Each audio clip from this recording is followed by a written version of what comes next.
อมสานตัสดัมเซลากุมลุยเอหิมปุยกาไกว่ากุมท้าซิงมิโนเอ็มเซลเอมูสปาปทิงกทังวอินสติงเลตุนยามุตินาปีเลปูนูเลปาอุเลนาวติโหนบอนจาวินกุมท้าลินไลอินตะกุจังลำเข็นพาเลสติงเลตุนยากุมท้าอิมูตะฮันินปฏิวัติจุยนาลาขันสะดดโนมินขันสะดดลิงจุยาฮิเลกุมท้าวางปุนะหอยนิงตัวทางอินสาเหปฏิวัติจุยนาลิงหินสังยิน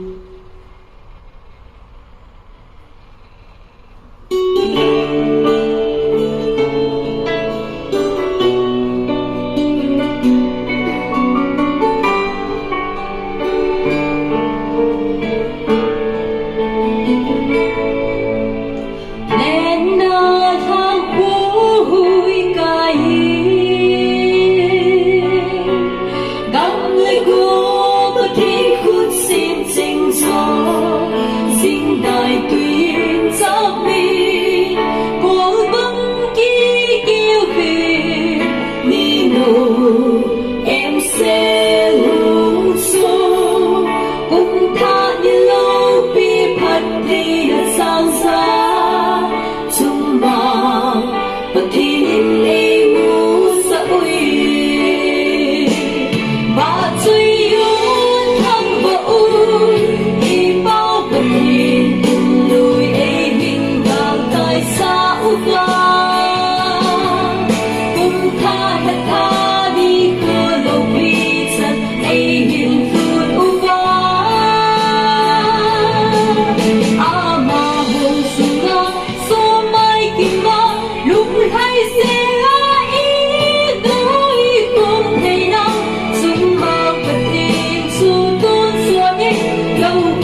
và chuyện lại xã đồ bát thiên bồn cho hòa đình phát thể bộ bị tao hen